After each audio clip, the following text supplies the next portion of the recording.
Danas neću dugo čekat, prošli put sam čekala.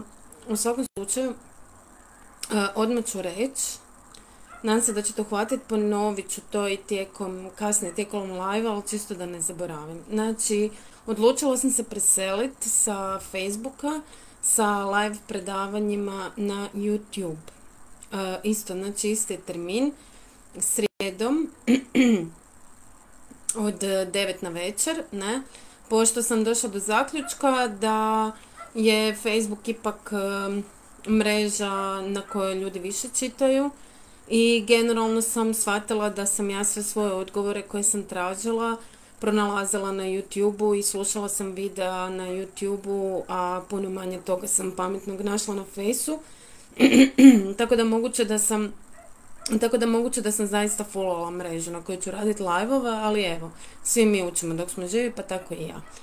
Evo, danas ću pričat o reviziji i to ću povezati, znači revizija je pojam koji je uveo Neville Goddard i priča o tome kako se mijenja prošlost, ne? I ispričat ću zašto je on uopće krenuo s tim i koji su njegovi razlozi bili. A to ću povezati sa dispenzanim terminom rehearsal, odnosno ponavljanje. I povezat ću sa jednim novim pojmom koji se zove quantum jumping, jer mislim da je nekako sve na neki način jako međusobno povezano. Znači, Neville je smatrao, za razliku od mnogih drugih, da je prošlost moguće promijeniti.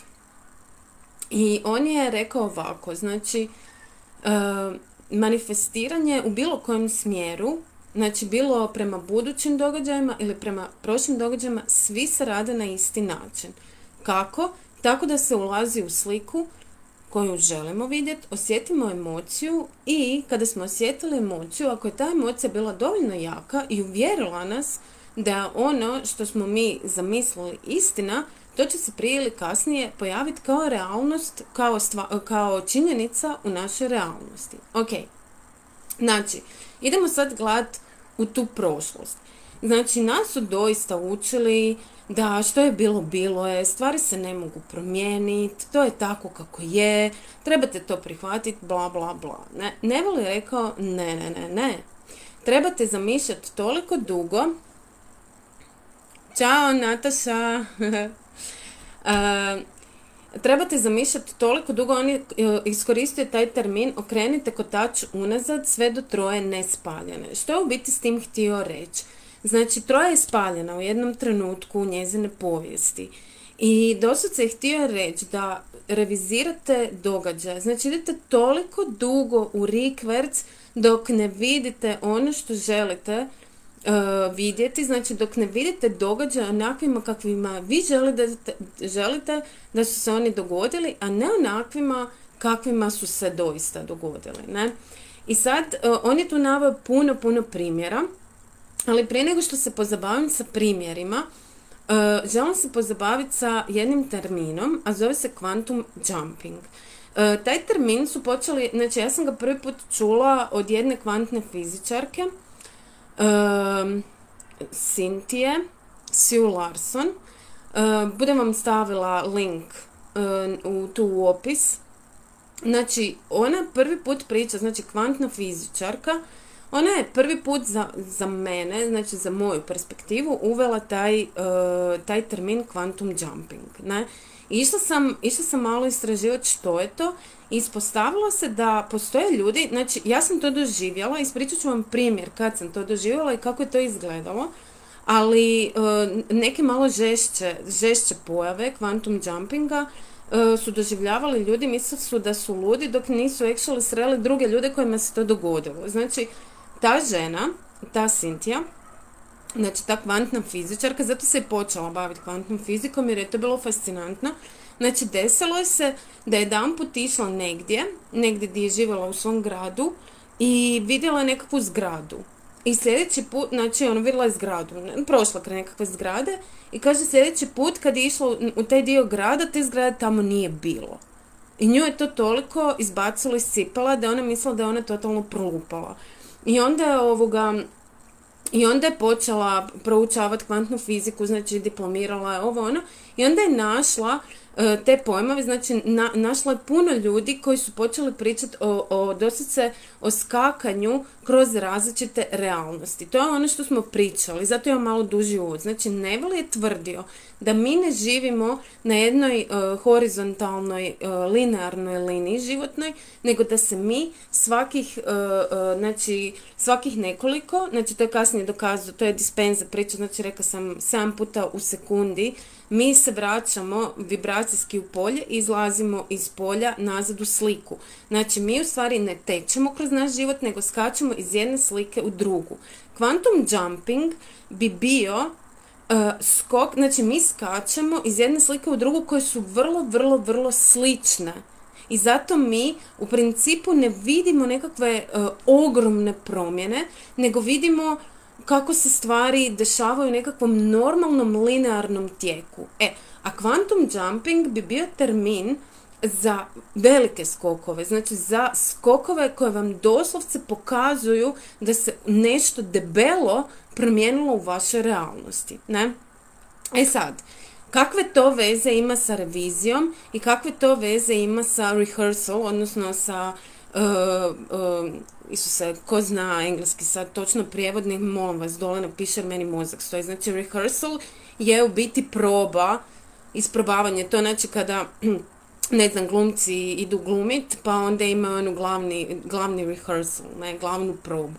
Znači, rehearsal je u biti, Dispenza priča o tome, rehearsal je ponavljanje i u glavi određenog događaja dok u potpunosti se ne izbrusi u glavi onako kako bi vi željeli da je taj događaj izgledao i onda ga doslovce pecate u svojoj budućnosti.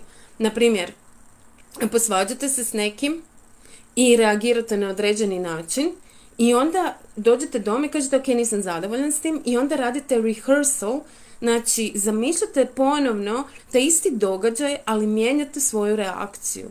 Mijenjate svoju reakciju na način dok niste u potpunosti zadovoljni s tim. Sad, znači vi se u biti pripremate za neki budući događaj sa drugačije razine energije. Sad, ako se vratimo na Nevilla i na reviziju, on to isto radi, ali on kaže ovako: ako se nešto dogodilo u vašem životu što vam se ne sviđa, vi imate mogućnost, znači, revizirati to. Znači, vi imate mogućnost sa svojom sviješću skočiti, znači quantum jumping. Znači, skačete sa svojom sviješću u novu realnost gdje se vratite se do troje, okrenite kotač unazad do troje nespaljene. Znači, vi se vraćate sa svojom sviješću u prošli događaj do trenutka dok je sve bilo ok i zamišljate novi razvoj događaja.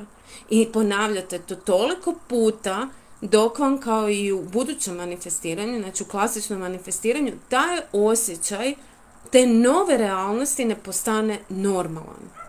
I onda možete reći, aha, ja sam to revizirao. Kako ćete znati da ste nešto revizirali, da ste promijenili, znači da ste imali taj kvantni skok? Kako ćete znati da ste vi doista promijenili svoju liniju po kojoj se krećete?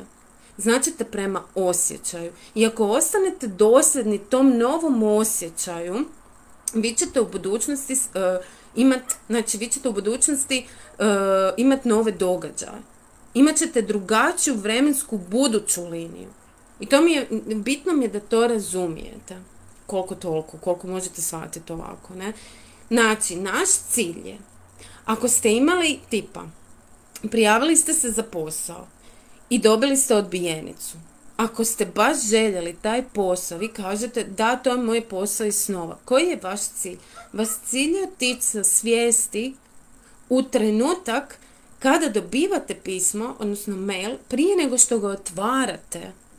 Zamišljate da ste dobili posao i zamišljate u svojoj svijesti da otvarate pismo ili čitate mail gdje piše ono što biste vi željeli da piše. Znači, drag, poštovani, bla bla, obavještavam vas da ste primljeni na to i to radno mjesto. I vrtite to toliko dugo dok ne osjetite da je to za vas postala istina. Znači, to se zove revizija. I onda hodate dalje kroz život, potpuno uvjereni da je to istina. Znači da je ta druga perspektiva, znači to što ste vi revizirali, da je to postala za vas istina. Da li je jednostavno? Nije. Vjerujte mi, radila sam revizije i revizija, za razliku od manifestiranja koja, znači stvaranja budućih događaja, gdje vi u biti očekujete, mećem pod navodnike, jer vi sad trebate proizvesti osjećaj ostvarene želje. Znači, vi sad trebate dobiti osjećaj ostvarene želje da bi vam se u budućnosti pojavilo ono što želite. Ali to iščekivanja pojave ostvarene želje je nekako nama ljudima lakše probaviti nego zamislit da se nešto drugačije odigralo u prošlosti i ostati tome dosljedan. Znači, mozak se puno više bori protiv toga. Ali, naravno, to je nama već izazov. Zato jer nam treba nova razina ovladavanja našim vlastitim mislima. Znači, to su nove razine postojanja. Ali želim da imate negdje u zakutku svog mozga. Pogotovo ako imate, znači, za što bi ja to definitivno? Znači, ja bi to koristila, ja to volim iskoristiti svaki dan. Recimo na večer, prije nego što idem spavat, zamislim si da sam dobila ono što želim. Nije da se baš previše bavim revizijom, ali za što bi ja koristila reviziju? Ja sam to napravila na par slučajeva. Recimo kada vam netko umre i ne možete to promijeniti i ostane vam osjećaj gorčine ili vam ostaje osjećaj kajanja ili vam ostaje osjećaj ljutnje i vi to sa tom osobom ne možete riješiti jer te osobe nema. Što ćete napraviti? Otići ćete u reviziju zato jer je u našim glavama sve moguće. Znači, otvorit ćete si nove mogućnosti za vas, jer ako vi živite sa krivnjom, a ta osoba ne mora biti mrtva, može biti da se odselila, ili je to možda neki bivši cura, bivši dečko, bivši prijatelj, bivši šef, bivši whatever, nije bitno, ali vam je ostao osjećaj gorčine, krivnje, ljutnje, frustracije, osjećaj izdanosti. Ako ne možete preći na to, ako vidite da vam ta emocija formira vaš život, da ste prestali vjerovati ljudima, da ste postali zatvoreni, nezadovoljni, skeptični, što god, onda ćete otići i revizirat ćete tu scenu. Znači da si možete oprostiti ako ste vi nešto napravili krivo, odnosno da možete oprostiti drugoj osobi. To je cilj revizije. Cilj revizije je da mi u sadašnjem trenutku živimo najčišće što možemo.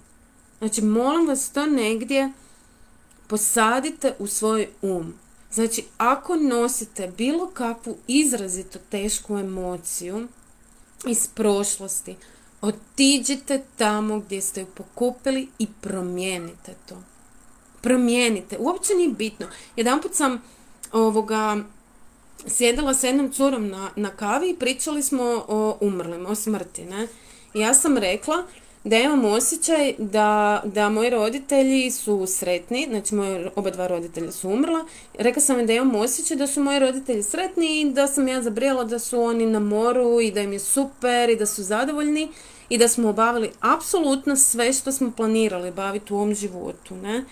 I išla sam u nešto revizija i doista sam dobila taj osjećaj i živim poprilično mirno po pitanju smrti svojih roditelja.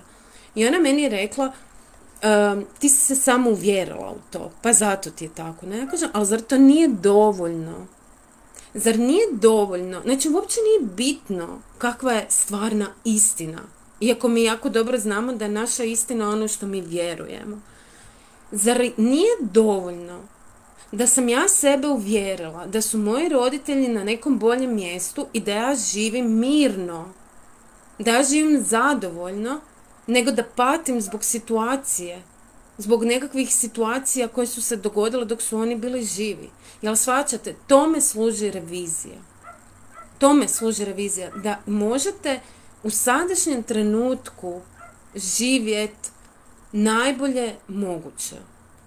Sad, što se tiče, daću vam par primjera, samo sam se htjela nadovezati još sa dispenzom. On radi, znači, priča ovako. Na primjer, posvađali ste se s nekim jako danas. I puni ste ljutnje i zamjerenja i recimo eksplodirali ste, derali ste se, što god, poklopili slušalicu, otišli, bla bla bla, nebitno. I vas to sad ždere. Vi legnete na večer u krevet i pitate sami sebe kako sam mogao bolje reagirati. I onda zamislite da ste tako reagirali. Znači, nađete u svojoj glavi druga rješenja, nađete druge opcije. Zašto? Ko prvo, bit će vam lakše.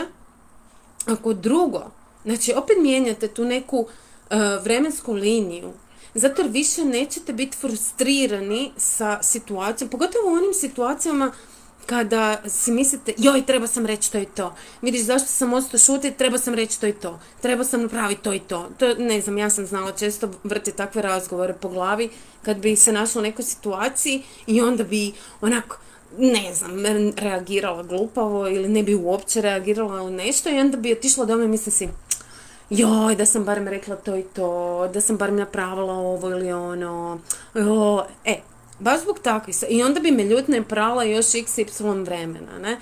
Znači, zbog takvih stvari odlazite u taj događaj i reagirate onako kako bi vi sad iz ove perspektive kad ste se maknuli reagirali. Znači, govorite ono što bi rekli, ponašate se onako kako bi se željeli ponašati, bla bla bla. I u biti se, znači, prvo praznite emociju, a drugo se pripremate za neku buduću situaciju, sličnu, gdje ćete se vi sjetiti. Sjetit ćete se toga što ste vi u svojoj glavi ponavljali, naučit ćete, u tom trenutku ćete se tog sjetiti, smirit ćete svoje misli i emocije i naći ćete drugi način reagiranja. To nas već potpuno vodi u neku novu realnost. Znači, sve su te priče jako povezane. E sad, što se tiče kvantnog skakanja, odnosno quantum jumpinga, ispričat ću vam jednu anegdotu. Ja ne znam kako sam ju ja iskreirala, ali vam mogu reći da je nevjerojatno stvarna. Nije mi uopće bio cilj to kreirati. S nečim sam to proizvela, nemam pojma s čim, ali evo zanimljivost. Znači, kada je moje dijete išlo u 1. razred, bio je roditeljski sastanak. I ja se sjećam žene, znači njezin mali je imao nekakvih problema, ne znam, tuko se u školi, fakat nebitno. I ona je objašnjavala, točno se sjećam, znači, kako je žena izgledala, na kojem mjestu je sjedila u razredu i sjećam se da je govorila da njezino dijete ima 2 starija brata, da je često s njima sam doma, da je muž kamiondžija i da ona radi i da je takva situacija malo komplicirana.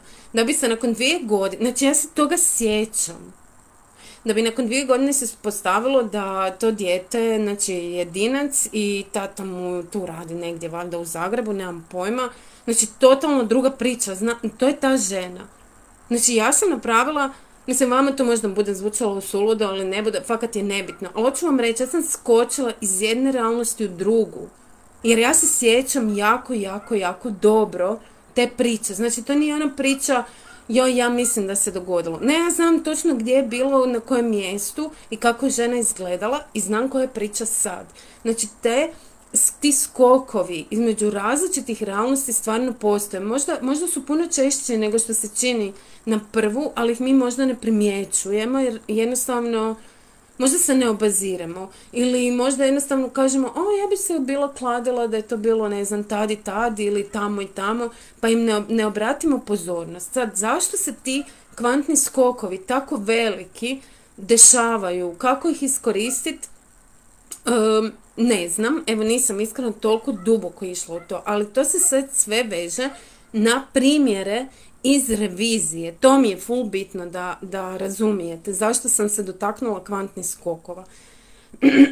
Znači ovako, Nevalu su pisali ljudi pisma i to su, znači, bila pisma koja su baš bila povezana s revizijom. Naprimjer, jedna žena je imala iskustvo gdje je kao mala se ljuljala na ljuljačci u parku i išla je, znači, ako se zaljuljala, išla se doskočit na noge sa ljuljačke i kako se doskočila, tako je se, ne znam, da li je puko kuk ili je iskočila ova bedrena kost iz čašice. U svakom slučaju, znači žena je, ne znam, 20 godina patila od izuzetnih bolova, bila je kod kiropraktičara, kod ovog, kod onog, bla bla bla, i niko je ništa nije mogao napraviti da joj bude lakše, da joj, ne znam, šepala je. Znači, jednostavno je bilo jako teško živjeti od tog trenutka kad je ona skočila s te ljuljačke.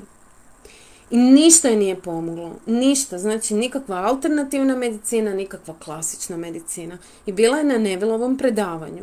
I Nevil je pričao o reviziji. Ona je rekla, ok, znači Nevil je rekao, aha, trebam ići u prošlost do tog trenutka kad mi se ta trauma dogodila i trebam zamisliti da se drugačije odvila ta cijela priča i trebam to ponavljati toliko dugo dok ne povjerujem da je istina. I ona je odlazila svaku večer u taj trenutak kad je odlučila skočiti sa ljuljačke i zamišljala je da se doskočila pravilno na oba dvije noge.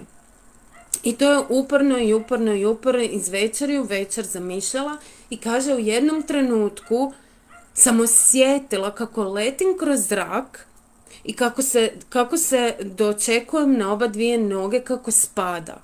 Znači, osjetila sam da sam skočila s te ljuljačke pravilno i dočekala se na noge. I kaže sutra da ni mogla normalno hodati. Znači, više nikakvih problema nije imala.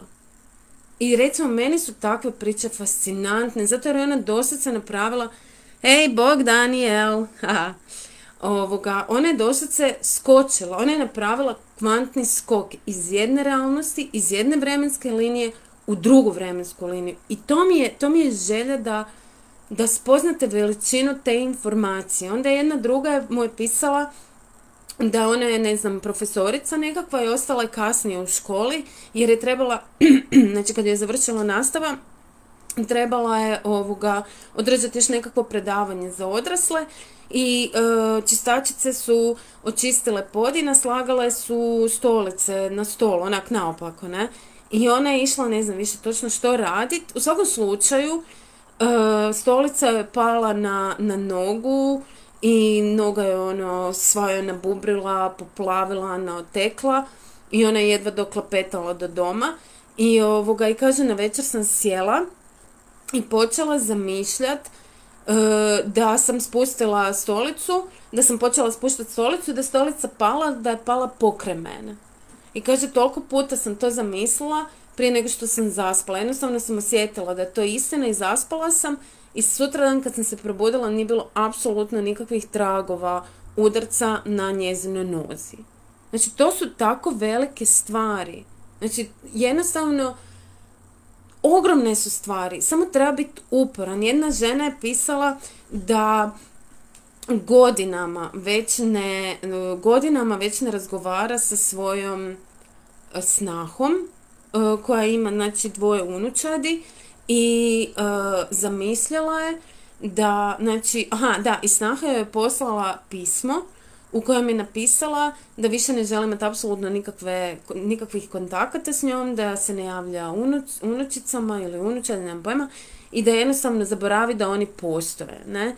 I ona je sjela i svaku večer je zamislila da je došlo pismo, umjesto ovoga koje je došlo, zamišljala da je došlo pismo u kojem je snaha napisala da im jako nedostaje, da unučice stalno misle na nju, da ju žele vidjeti, da ona njoj jako nedostaje, da bi ju zaista htjela vidjeti, da je žao za sve što se dešavalo između njih. I znači ona je mentalno čitala pismo, znači nije fizički držala, nije ga fizički čak nije napisala, nego je mentalno čitala red po red svaku večer i nakon, ne znam, sad koliko, mjesec, 2, tjedan, 2, ne znam, njoj je došlo točno takvo pismo gdje je došlo jedno pismo od snahe i jedno pismo od unuke ili unučica. I u tom pismu, u prvom pismu je pisalo da joj je žao, da je snahi žao što je tako bilo, da ona želi da ona k njima dođe u posjetu, da se oni ponovno druže, da djeca misle na nju, ovo ono. I u drugom pismu je bilo, znači, crtež i ono kao, baka, mi te želimo vidjeti, i žena je otišla, znači, kod svojih unučica i kod svoje snahe. To su takve velike stvari, ljudi moji dragi. Znači, to sad ovako ispričano, to su obično nekakvi glupi primjeri. Ali ja želim da vam padne sjeme negdje u vas. I da se nešto posadi. I da u nekom sljedećem trenutku, kad čujete nešto što vam se ne sviđa, kad vam neko napravi nešto što vam se ne sviđa ili vi napravite nešto, da znate da niste zatočeni u toj neizlaznoj, neizbježnoj, tustoj priči, da imate izbor. Sad ću ponoviti, pošto ste se skupili, ne znam koliko vas ima, Bok Antonella, želim vam samo reći, znači, baš sam s Antonellom pričala neki dan o svemu tome, ovim live-ovima, to i zaključili smo da u biti mi kad smo slušali neka predavanja, kad smo htjeli nešto novo naučiti, mi smo uvijek išli na YouTube. Jer se tamo jednostavno puno više videa vrti, puno veći protok je ljudi koji slušaju i zaključila sam da možda zaista koristim krivu platformu i preselit ću se na YouTube. Što se tiče znači live prijenosa, nastavit ću ih i dalje držati u isto vrijeme, samo ću se preseliti na YouTube. Ja ću vas podsjetiti sljedeći put i sljedeći put da se live održava, ali da otiđete na YouTube kanal Ritam stvaranja, tamo se pretplatite i onda stisnete pretplati me i stisnete zvono za obavijest i onda će vas obavijestiti kad krene live prijenos. Bilo je nekih tehničkih poteškoća na YouTube, baš što se tiče tih, malo sam isprobavala, što se tiče tih live prijenosa, ja se nadam da će to sve biti ok, ali evo samo da znate, to je prva stvar koju sam htjela reći. I druga stvar, znači prošli put sam najavila te afirmacije koje se naplaćuju, još neki materijali koji se naplaćuju i dosta sam dobila negativnih reakcija i htjela sam samo ovako reći. Znači, ja sam zaista dosljedna, znači ritam stvaranja sad već vrti 4 godine i ja podučavam konstantno generalno Nevila i dispenzu i još neke stvari. Vrlo sam dosljedna svojim učenjima, kad god nešto naučim novo, ja to podijelim besplatno svima vama koji ste zainteresirani. Ono što sam naučila, da ja mogu tu vama predati svu pamet ovog svijeta, ali da će jako mali postotak ljudi u zaista nešto i napraviti sa tim znanjem. I ono što sam primijetila, kad sam počela raditi treninge, kada osoba dođe ili kad se čujemo, kada osoba plati za svoj privatni trening ili za neku stvar koju ja njoj napravim osobno, općenito, znači, kada osoba plati, ja ne znam, gledajte to ovako, da imate Vincek, slastičarnicu, koja naplaćuje šnitu torte 20 kuna i kraj Vinceka nekog anonimusa koji prode besplatno, to jest koji dijeli besplatno torte, kod koga bi otišli? Kod koga? Ja znam prva, možda je to jadno i zatucano, ali ja znam da bi otišla u Vincek. Jednostavno nekako to što ja nekom platim, meni daje nekakvu sigurnost kvalitete. Ja ne kažem da ona druga torta možda nije dobra, ona je sigurno dobra, ali jednostavno najčešće ne cijenimo ono što je besplatno. Neki put doista, znači ta ravnoteža te energije, znači koliko druga osoba daje energije, toliko vi to pokrijete sa svojim novcima. I meni je to ok. Znači, ja sam ljudima savjete davala besplatno, ja sam nekim ljudima i besplatno odradila treninge koji su mi se javili, koji su rekli ja nemam novaca ja sam napravila besplatno treninge. Ali želim da znate, ko prvo, ja živim od toga, ko drugo, vi ćete imati više koristi ako to platite. Više ćete to cijeniti i sigurna sam da ćete više primjenjivati nego kad ovak sjednete na večer, poslušate me, ugasite i doslovce vam proleti kroz glavu. Doslovce kako uđe, tako izađe. Ja se nadam da sam u krivu, nadam se da koristite ovo, zato vam to stalno i sve iznova pričam, jer smatram da ovi materijali koje sam vam dala su vam dovoljni da napravite raj od svojeg života. Ako želite raditi dublje, ako ne možete naći svoja negativna uvjerenja, temeljna uvjerenja, ako ne znate od kud bi krenuli, tu sam ja. Tu su individualni treninzi i ja ću vam pomoći na tom vašem putu. Dobro, znači, to je trening individualni i on se plaća. On ima svoj smisao. Plaćanje ima svoj smisao. Ostali materijali su vam besplatni i možete naći sve materijale na YouTube kanalu, na web stranici i na Facebook stranici. Dobro? Ok. Znači, čisto da to raščistimo, sljedeća srijeda, YouTube, 9 sati na večer, ritam stvaranja. Ok, znači, di sam stala? Revizija. Znači, ljudi, nemojte si dozvoliti da vučete stvari iz prošlosti. Sad ću vam ispričati još jedno jako dobro, ako se previše mičem vruće mi, tako da čisto da znate, nisam nervozna. Ok, znači sad ću vam ispričati još jednu svoju vlastitu priču i nadam se da ćete uspjeti vidjeti obuhvatnu scenu, jer vam još želim ispričati o vlastitoj odgovornosti. Nešto prije nego što završim, jako brzo mi danas vrijeme, teče već i 30 minuta prošlo. Ok, znači ovako, jučer je nastala frka panika na dječjem igralištu, zato jer je jedna djevojčica, neću ništa imenovat, rekla drugoj djevojčici da uzme ovakav ogromni komad zemlje i pogodi dječake na vrtuljku.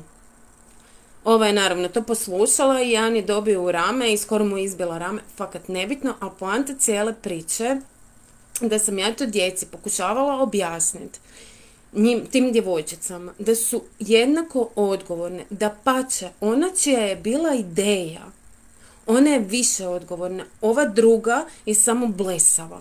Znači, nisam mi to rekla, ali to je tako. A ja ću vam objasniti zašto vam to pričam. Znači, prva je imala intenciju, prva je imala ideju. Nije imala muda sama to napraviti, nego je dala drugom djetetu ideju i drugo dijete je to izvršilo.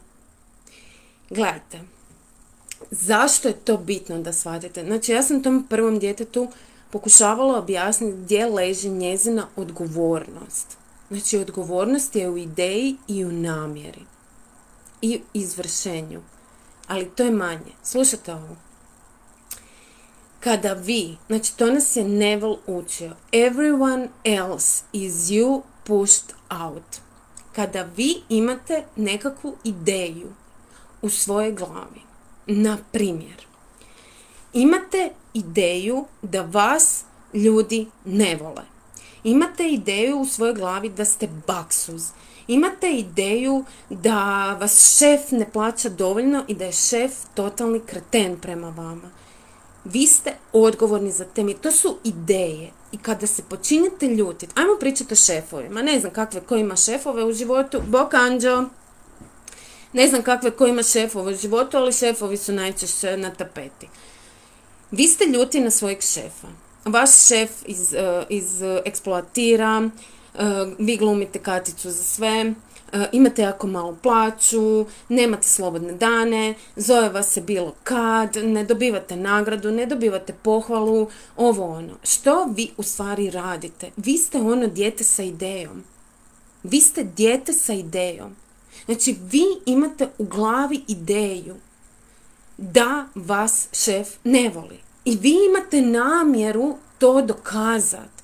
Jer kada vi drugim ljudima pričate s emocijom o tome kako je život sjeban, kako je šef sjeban, kako ste potplaćeni, kako život nije fair, kako je sve u pizdi materinu, kako je sve u kurcu, da ne budem prosta dalje, vi doslovce tom šefu stavljate kamen u ruke. Jel vi to shvaćate? Zato je Neville se uvijek pozivao na Bibliju i kada je govorio da je Isus, kada je govorio svom ocu, oprosti im Bože jer ne znaju što čine. Ako je svaka osoba mi, everyone else is you pushed out. Znači, taj šef nema drugu mogućnost nego vas posrat. Taj šef, ako ne prati svoje misli, on će biti privučen vašom idejom i vašom namjerom da vas posere, da vas iskoristi. Jel shvaćate to? Znači, vi imate ideju i namjeru i dajete kamen u ruke. Znači, kao što je ona djevojčica imala ideju i dala drugoj kamen u ruke da baci. Ova jadna nije uopće znala što čini, ali uopće nije razmišljala. Jel shvaćate? Znači, zato postoji revizija, zato postoji manifestiranje, zato želim da me čujete. Znači, niste žrtve svojih okolnosti. Da, možete smizati nad sobom, i ja smizam nad sobom, vjerujte mi, Antonella to jako dobro zna. I ja imam svojih loših trenutaka. A onda se zbrojim, očistim se, posložim se, idem dalje. Tako i vi, želim da vam uđe sjeme u vas. Znači, ako nešto nije onako kako vi želite, vi imate mogućnost to promijeniti. Ako se stvari nekad u prošlosti nisu bile onakvima kakve ste vi željeli, vi danas ne morate biti frustrirani zbog toga i kreirati još toga u svojoj budućnosti. Vi možete napraviti reviziju. Imate tu opciju. Da li ćete je vi iskoristiti, to je na vama. Ja vas samo podsjećam, svaki put kada mislite da vas ljudi ne vole, kada mislite da je život nepravedan, kada mislite da će vas neko opljačkati, kada mislite da će vam se nešto loše dogoditi, vi doslovce stavljate drugim ljudima kamen u ruku. Znači, neće to bilo tko napraviti. To će napraviti onaj koji je na toj vibraciji. Ali vi doslovce možete reći, oprosti im Bože, jer ne znaju što čine. To sam sve ja proizvala svojim mislima i svojim intencijom. Ali to je dobro, jer to znači da ja imam moć u svojim rukama, ja to mogu promijeniti. I ako se ljutite, ljutite se na sebe. Ali, znači, uvijek zapamtite, podsvijest sluša ono što se nalazi iza riječi ali. Ok, da, usrala sam, ali ja to mogu ispraviti. Jer znam kako. Jer me ona luda Ana naučila. Dobro? Svi ključevi, sve tajne ovog svijeta, Neville ih je polovio u jednoj knjizi. Feeling is the secret. Znači, ako nešto želite, što je to što želite, kako bi se osjećali da ste to dobili onda u prošlosti ili kako bi se osjećali da ste to dobili u budućnosti, osjetite taj osjećaj. Feeling is the secret. Znači, to je cijela tajna. Znači, u emociji. I ako povjerujete u tu emociju, ako vas ta emocija dovoljno promijeni, vi ćete to izrealizirati. I ništa vas neće zaustaviti na tom putu. Koliko će sjemenu treba da proklije? To je jedina tajna. Rekao je Neville da on to ne zna. Da je to tajna jer mi ne znamo. Znači, Božji putovi su misteriozni. Mi ne znamo zašto to tako funkcionira i ne znamo koliko dugo je potrebno na manifestaciji. Ali znamo kako ćemo dobiti ono što želimo. Dobro? Evo, nadam se da ste zadovoljni. Ti si toliko u pravu jer slušati iz dana u dan videa možemo svi, ali trening 1 na 1 je nešto tako osobno i zdravo i jedna rečenica koju ti preneseš drsko i jako tako klikne. Svima bih preporučila 1 na 1. Hvala Nataša, hvala puno na lijepoj reklami i na... Mislim, i ja sam plaćala treninge 1 na 1. Jednostavno je drugačije kada se nađeš sa svojim osobnim problemom, sa svojim osobnim trenerom i to riješite. Ali možete sve to... Mi smo, kad smo Antonella i ja krenule, moram to ispričati, još samo to ja ću završiti. Kad smo mi krenule sa dispenzom, znate kaj smo imali? Kupile smo knjige i imali smo dobru namjeru. Jer lovu za meditaciju kupiti od dispenza nismo imali. Znači, mi smo doslovce na suho. Znači, na kraju dispenzane knjige stvorite svoje novo ja. Postoji tekst za meditaciju. Nas dvije smo doslovce onak, meditiraš i onak pročitaš kaj ti je sljedeći korak. Onda opet meditiraš. Ok. I to smo radile. Nije tad još bilo dispenza, meditacija, ovo nije bilo tog na YouTube, ali zaista nije bilo. Pojavio se neki lik koji je na engleskom držao, neki unknown lik, snimio je nekakvu meditaciju dispenzanu, to iz knjige u biti snimio kao meditaciju i onda smo mi to slušali. Ali stvari su se počele vrtiti. Znači, mi nismo imali love da damo $20 na meditaciju. Znate kaj? Danas ih imamo sve. Nekud su se novci pojavili. Ali to je trajalo, to je bio proces od 5 godina. 5 godina svakodnevnog meditiranja, mijenjanja svoje energije, priprema, rehearsal, kaj treba još napraviti, zašto ovako, zašto onako, o čem razmišljam, kako se osjećam. To je bio posao, to je bio the work. Danas imam sve meditacije, sve koje su dostupne, koje si ja mogu priuštiti, zato jer su na njegovoj stranici. Nekima ne mogu pristupiti jer, eto, korona me zaribala pa nisam otišla na intenziv kod njega. To vam hoću reći. Ako imate intenciju, ako imate ideju, ako imate želju, ništa vas ne može zaustaviti. Ne morate ići 1 na 1. Ne morate. Sve možete sami. Kao što smo i nas dvije uspjeli. Tako možete i vi. Proces možete ubrzati treningom 1 na 1. Zašto ne? Eto, u neke stvari se fakat isplati uložiti energiju. U ovom slučaju novac. Bog dado, baš mi je drago da ti je live došao u pravom trenutku. To volim čuti. Ok, ljudi dragi, hvala vam na vašim komentarima. Bilo vas je danas dosta. Znači, nemojte zaboraviti. Sljedeći put se vidimo na YouTube-u. Ok. I tamo ćete naći sve moje ove videa i materijale koje sam snimala. Dobro? Ugodnu srijedu i ostatak tjedna i vidimo se ubrzo, ljudi dragi. Ćao! Laku noć!